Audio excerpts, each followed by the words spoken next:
നമസ്കാരം. തിയേറ്ററിന് ശേഷം ഇപ്പോൾ OTT-യിൽ വന്ന ഗുണ്ടൂർക്കാരം ത്രിവിക്രം ശ്രീനിവാസ് തിരക്കഥ എഴുതി സംവിധാനം ചെയ്ത് സൂപ്പർ സ്റ്റാർ മഹേഷ് ബാബു പ്രധാന വേഷത്തിലെത്തിയ ചിത്രം ഇപ്പോൾ നെറ്റ്ഫ്ലിക്സിലാണ് സ്ട്രീം ചെയ്യുന്നത്. മലയാളം ഡബ്ബ് കൂടെ ലഭ്യമാണ്.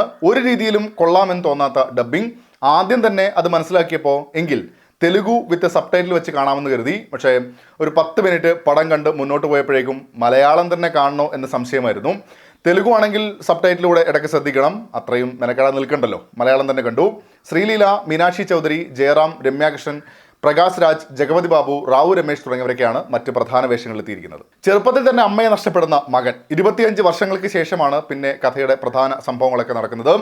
ഒരു ഒപ്പിന് വേണ്ടിയുള്ള മുത്തച്ഛൻ്റെ പരാക്രമങ്ങൾ, നായകൻ്റെ അടിയോടടി, നായികയുടെ വരവും കൊഞ്ചിക്കുഴയുന്ന നായകൻ, ഇടയ്ക്ക് പാട്ട്, കോമഡി, ചളിയടി, അസൽ വധം പടം OTT-യിൽ കണ്ടത് മാത്രമാണ് എന്നെ സംബന്ധിച്ചിടത്തോളം ഏറ്റവും വലിയ പോസിറ്റീവായി അനുഭവപ്പെട്ട കാര്യം. പിന്നെ മനസ്സിൽ ഇടയ്ക്കൊരു ചോദ്യം മുഴങ്ങിക്കൊണ്ടേയിരിക്കും, ഇത്രത്തോളം ആക്കാനാണെങ്കിൽ ആ രാജമാണിക്യം മര്യാദക്കൊന്ന് റീമേക്ക് ചെയ്തുകൂടെ എന്ന്.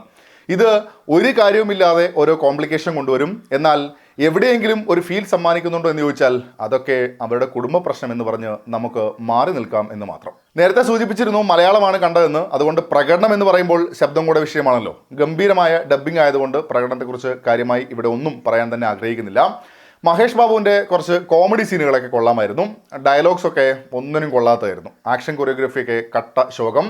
അടിക്കുന്നു, പറന്നു പോകുന്നു, അടിക്കുന്നു, പറന്നു പോകുന്നു, റിപ്പീറ്റ് പരിപാടി മാത്രം.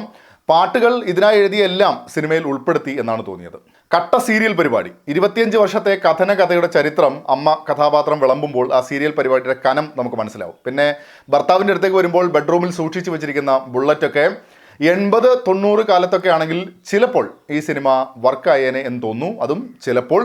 ത്രിവിക്രം എങ്ങനെ ഇങ്ങനൊരു പടം എടുത്തു എന്നത് മാത്രമാണ് ചോദ്യങ്ങളിൽ ബാക്കിയാവുന്നത്. പേരിൽ തന്നെ ഗുണ്ട് ഒളിപ്പിച്ചു വെച്ചതും ഒരു ബ്രില്യൻസ് ആവാം.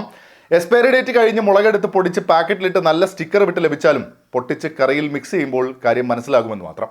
കോടികൾ ചിലവാക്കി ഇത്തരമൊരു സിനിമ എടുക്കുന്നതിനേക്കാൾ നല്ലത് നല്ല ഇനം വറ്റൽ മുളക് കൃഷി ലാഭമായേനെ എന്നുകൂടെ ചേർത്ത് വയ്ക്കുന്നു.